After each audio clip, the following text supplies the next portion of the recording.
अस्सलाम वालेकुम dear students. अॼु जी टॉपिक आहे इफ energy of activation. Energy of activation की डेफिनेशन तव्हां पढ़ी हूंदी या सब्जेक्ट में जेके पढ़ी आहे। It is the amount of energy which is acquired by reactant molecules. हाणे केरु रिएक्टेंट कहिड़ा रिएक्टेंट मॉलिक्यूल्स हूंदा which have less average internal energy than threshold energy। अहिड़ा रिएक्टेंट मॉलिक्यूल्स जिन जी एवरेज इंटरनल एनर्जी संदन जी थ्रेशोल्ड एनर्जी खां average internal energy threshold energy खां घटि हुजे to collide effectively, to react effectively and to make the product. अहिड़ा रिएक्टेंट मॉलिक्यूल्स जिन जी average internal energy threshold energy खां घटि हूंदी आहे उन्हनि रिएक्टेंट मॉलिक्यूल्स ई एक्टिवेशन एनर्जी अक्वायर कंदा आहिनि। अहिड़ा रिएक्टेंट मॉलिक्यूल्स जीअं उहे हिक ॿिए सां इफेक्टिवली कोलाइड थियनि ऐं हिक ॿिए सां इफेक्टिवली रिएक्ट कनि जीअं प्रोडक्ट ठही सघे। तो physical chemistry J point of view खां हिकिड़ी थ्योरी आहे कोलियंस थ्योरी। उन मुताबिक़ केमिकल रिएक्शन छा आहे? ही हिकिड़ी अहिड़ी चेंज आहे जंहिंमें रिएक्टेंट मॉलिक्यूल्स हिक ॿिए सां इफेक्टिवली कोलाइड थी करे प्रोडक्ट के प्रोड्यूस कनि। गेट सपोज हिते ॾिसो ही ए प्लस बी, ही के बी ॿ रिएक्टेंट आहिनि। हिननि जा मॉलिक्यूल्स जेकॾहिं हिक ॿिए सां इफेक्टिव कोलियंस कंदा, इफेक्टिव कोलियंस कंदा तॾहिं हिते प्रोडक्ट ठही सघंदो। पर जेकॾहिं इहा कोलियंस इफेक्टिव न हूंदी त पोइ प्रोडक्ट न ठहंदो। मिसाल तौरु ॾिसो जीअं हाइड्रोजन गैस जा मॉलिक्यूल्स आहिनि एटमॉस्फेयर में, ऑक्सीजन गैस जा मॉलिक्यूल्स भी एटमॉस्फेयर में। ही यकीनन हिक ॿिए सां कोलाइड भी थींदा हूंदा। Okay, at room temperature.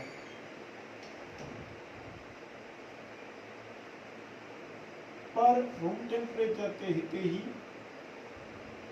Effective कोलियंस नथा कनि, नो इफेक्टिव कोलियंस। इफेक्टिव कोलियंस जो नथा कनि जंहिंजे करे दे सिंपली रिबाउंड लो वाटर H2O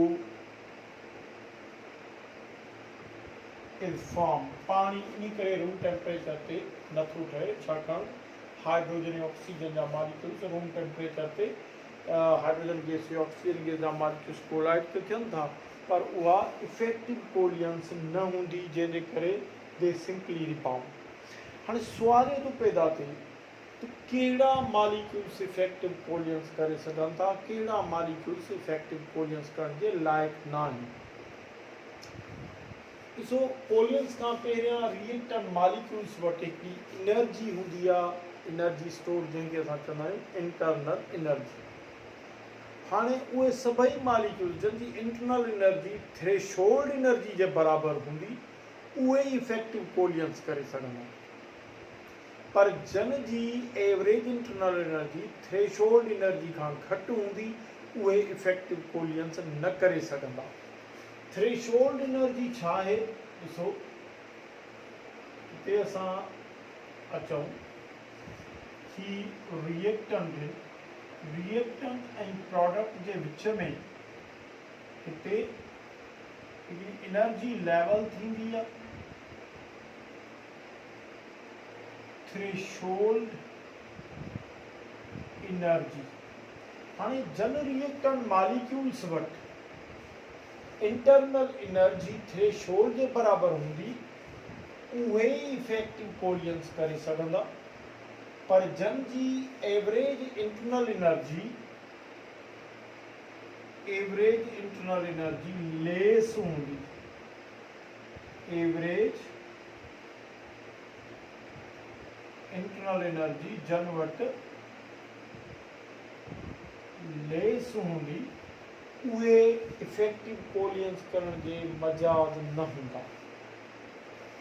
हाणे सपोज कयो हिते ही रिएक्टर मालिक्यूल्स आहिनि जंहिंजी इंटरनल एनर्जी त आहे पर उन्हनि जी एवरेज इंटरनल एनर्जी जेका आहे सा लेस आहे थ्रेशोल्ड खां, लिहाज़ा इहे प्रोडक्ट में नथा वञी सघनि, इहे रिएक्टर मालिक्यूल्स हिक ॿिए सां इफेक्टिव कोलियंस नथा करे सघनि। लिहाज़ा एक्टिवेशन एनर्जी जेका अक्वायर्ड थींदी उहा अहिड़नि मालिक्यूल्स खां थींदी। माना एक्टिवेशन एनर्जी छा, it is the amount of energy या it is excess energy which is acquired by the reactor molecules whose average internal energy is less than threshold energy। हाणे एक्टिवेशन एनर्जी जॾहिं acquire कंदा त हिननि जी internal energy activation जे add थियण सां threshold energy जे बराबरि थींदी। हाणे जॾहिं थ्रेशोल्ड एनर्जी ईंदा थींदी इते ई इफेक्टिव कोलियंस थींदी ऐं नतीजे में पोइ इहे प्रोडक्ट में कन्वर्ट थींदा। त यादि करे छॾियो, activation energy is the amount of energy which is acquired by those reactor molecules whose internal energy is less than threshold energy in order to collide effectively and in order to react effectively in order to give the product। Product खे ठाहिण जे लाइ effectively हिक ॿिए सां collide करण जे लाइ, हिक ॿिए सां इफेक्टिवली केमिकल रिएक्ट करण जे लाइ अहिड़ा reactor molecules activation energy acquire कंदा जंहिंजी average internal energy threshold energy खां घटि हूंदी। हाणे जेकॾहिं असां मैथमेटिकली अचूं त यादि करे छॾियो, मैथमेटिकली जेका ही थ्रेशोल्ड एनर्जी आहे, थ्रेशोल्ड एनर्जी इहो ॿिनि एनर्जी जो जोड़जे इक्वल थी, हिकिड़ो average internal energy of reactor molecules, internal energy plus activation energy. हाणे जॾहिं एक्टिवेशन एनर्जी जो वैल्यू कढूं त इंटरनल एनर्जी खे हेॾे खणी अचूं त छा थी वेंदो, threshold energy minus internal energy हेॾे ईंदी छा थींदो, माइनस में थींदी, माइनस एवरेज इंटरनल एनर्जी। हाणे सपोज कयो कि रिएक्टर मॉलिक्यूल्स जंहिंजी average internal energy 12 kilo joule पर मोल आहे, जॾहिं त थ्रेशोल्ड एनर्जी जी लेवल 81 किलो जूल पर मोल आहे। एक्टिवेशन एनर्जी असां केतिरी हिन में अक्वायर कराईंदासीं, ही रिएक्टर मॉलिक्यूल्स केतिरी एक्टिवेशन एनर्जी अक्वायर कंदा, ही 19 जेको आहे 100 किलो जूल पर मोल अक्वायर कंदा। तव्हां ॾिसो, असां हिकिड़ो एग्ज़ाम्पल था वठूं, सपोज कि हिकिड़ा रिएक्टर मॉलिक्यूल्स आहिनि जंहिंजी average internal energy 12 kilo joule पर मोल आहे, उनजे लाइ threshold energy level 31 kilo joule पर मोल आहे। हाणे जेतिरे ताईं हिननि जी इंटरनल एनर्जी हिन जे बराबरि में थींदी त ही इफेक्टिव कोलियंस न कंदा, रिएक्ट न कंदा, प्रोडक्ट न ठहंदो। लिहाज़ा अहिड़ा रिएक्टर मॉलिक्यूल्स ही एक्स्ट्रा जेका आहे 19 किलो जूल पर मोल अक्वायर कंदा एनर्जी जी, जीअं इहे थ्रेशोल्ड ते अचनि, इफेक्टिवली कोलियंस थियनि, कोलाइड कनि, प्रोडक्ट ठाहिनि, ती एक्स्ट्रा एनर्जी जेका एड पई थी थिए, this is activation energy. Okay, अच्छा, हाणे एक्टिवेशन एनर्जी जे बुनियाद ते असां फास्ट रिएक्शन ऐं स्लो रिएक्शन खे कीअं एक्सप्लेन कंदासीं, हिन खे पहिरियां रिमूव कयूं।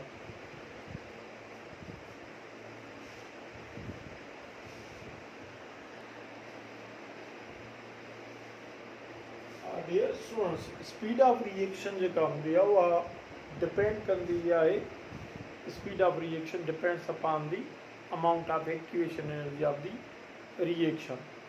हाणे फास्ट रिएक्शन उहे थींदा आहिनि which take small time to complete, slow reaction which proceed with slow rate, they take long time to complete. So fast reaction activation energy je बुनियाद ते कीअं explain कबा. Fast reactions are those which have low activation energy. Students हिते confuse थी वेंदा आहिनि. उनजे ज़हन में ईंदो आहे सर एक्टिवेशन एनर्जी घटि आहे त पोइ वरी इहे फास्ट कीअं थींदा. बाबा तव्हां हिनखे जेको सम्झो था ईअं न आहे. ॾिसो लो एक्टिवेशन एनर्जी जो मक़सदु आहे the reactions which require low activation energy. हिनखे तव्हां ईअं खणी सम्झो त which require low activation energy, जंहिंखे एक्टिवेशन एनर्जी घटि जी ज़रूरत हूंदी, उहे फास्ट हूंदा. त reactions which have low activation energy जो मक़सदु आहे reactions which require low activation energy. ॾिसो हिते ही रिएक्टेंट है. हाणे रिएक्टेंट ऐं प्रोडक्ट्स जे विच में हिते ही थ्रेशोल्ड लेवल आहे. Threshold energy. हाणे हिते रिएक्टेंट जी एवरेज इंटरनल एनर्जी थ्रेशोल्ड खां थोड़ी घटि आहे. लिहाज़ा हिन में लो एक्टिवेशन एनर्जी ज़रूरत पवंदी. त जीअं लो एक्टिवेशन एनर्जी में एड थींदी त रिएक्टेंट्स जल्दी रिएक्ट करे प्रोडक्ट ॾे हलिया वेंदा. रिएक्शन फास्ट थींदो. ओके. ऐं स्लो रिएक्शंस विच उहे हूंदा which have high activation energy. High activation energy जो मक़सदु आहे विच require high activation energy. अहिड़ा रिएक्शन स्लो हूंदा जंहिंजी एक्टिवेशन एनर्जी जंहिंखे हाई रिक्वायर थींदी. हाणे छाकाणि जेकॾहिं ग्राफ में ॾिसूं हिते ॾिसो रिएक्टर जी एवरेज इंटरनल एनर्जी ऐं थ्रेशोल्ड एनर्जी में वॾो डिफरेंस आहे. थ्रेशोल्ड एनर्जी में वॾो डिफरेंस आहे. हाणे इन डिफरेंस खे पुर करण लाइ हिते हाई एक्टिवेशन एनर्जी खपंदी तॾहिं ई वञी थ्रेशोल्ड ते पहुचंदो. हाणे until unless this high activation energies are not provided, reaction cannot be proceeded. A reaction will take long time and will be called as a slow reaction. हाणे तव्हां अक्सर पढ़िया हूंदा त पॉजिटिव कैटलिस्ट ॿिनि टाइप्स जा थियनि था. हिकिड़ा पॉजिटिव कैटलिस्ट थियनि था जेके रेट ऑफ रिएक्शन खे वधाईंदा आहिनि. नेगेटिव कैटलिस्ट हूंदा आहिनि ॿिया या इनहिबिटर जेके रेट ऑफ रिएक्शन खे घटाईंदा आहिनि. पॉजिटिव कैटलिस्ट या प्रोमोटर जेके रेट ऑफ रिएक्शन खे वधाइनि. नेगेटिव कैटलिस्ट या इनहिबिटर जेके रेट ऑफ रिएक्शन खे घटाइनि. हाणे पॉजिटिव कैटलिस्ट छा कंदो आहे. Positive catalyst increases the rate of reaction. माना it makes the reaction fast. जो रेट वधाईंदो by छाजे ज़रिए lowering the activation energy of reaction. तव्हां सोचींदा हूंदो sir positive catalyst activation energy घटाए थो त पोइ रिएक्शन फास्ट छो थो थिए. बाबा इन जो मक़सदु ईअं आहे त positive catalyst increase the rate of reaction by lowering the activation energy. जो मक़सदु आहे त ही रिएक्टेंट्स खे अहिड़ो पाथ ॾींदो जिते रिएक्टेंट जी इंटरनल एनर्जी थ्रेशोल्ड एनर्जी जे विच में एनर्जी डिफरेंस घटि हूंदो जंहिंजे करे रिएक्टेंट्स लो एक्टिवेशन एनर्जी ते रिएक्ट करण लाइ तैयार थी वेंदा जंहिंजे करे रिएक्शन जल्दी थी पवंदो. त इन सेंस में पॉजिटिव कैटलिस्ट एक्टिवेशन एनर्जी खे डिक्रीज़ कंदो आहे. ठीकु आहे. Positive catalyst decrease the activation energy therefore it increases the rate of reaction because मां वरी रिपीट थो कयां it provides it changes the route of reaction where the reactants require low activation energy. ठीक है जंहिंजे करे रिएक्शन तेज थींदी. अच्छा नेगेटिव कैटलिस्ट वरी छा कंदो आहे. Negative catalyst decreases the rate of reaction negative catalyst rate of reaction के डिक्रीज कंदो बाय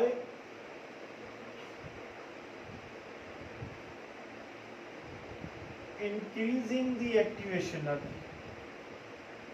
पापा तव्हां हिते वरी बि कंफ्यूज थींदा हूंदा त एक्टिवेशन एनर्जी वधे थी त पोइ रिएक्शन जो रेट स्लो छो थो थिए। इन जो मक़सदु इहो आहे by increasing the activation energy त ही नेगेटिव कैटलिस्ट रिएक्शन खे उन पाथ ते ड्राइव कंदो जंहिं पाथ ते रिएक्टेंट जी इंटरनल एनर्जी ऐं थ्रेशोल्ड एनर्जी जे विच में वॾो डिफरेंस हूंदो।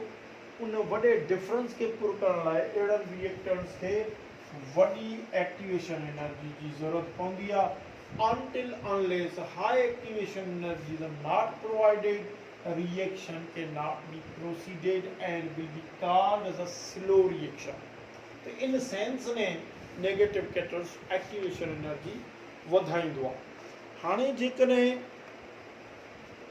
तव्हां पेज नंबर 240 खोलियो पंहिंजे किताब जो 240 पेज, इन ते गुज़िरियल 2 साल में हिकिड़ो MCQ अची वियो आहे। ॾिसो साॻे ई रिएक्शन जे लाइ के कैटलिस्ट नेगेटिव थींदा आहिनि त के पॉज़िटिव थींदा आहिनि। हिन टेबल में हिते क्लियर लिखियो पियो आहे, तव्हां हिते ॾिसो त हिन में क्लियर लिखियो पियो आहे त कहिड़े रिएक्शन जे लाइ केरु पॉज़िटिव कैटलिस्ट आहे केरु नेगेटिव कैटलिस्ट आहे।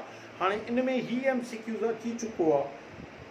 In the decomposition of laughing gas, traces of chlorine act as option A में negative catalyst, B में inhibitor, C में positive catalyst। तो इन जो सही जवाब है positive catalyst।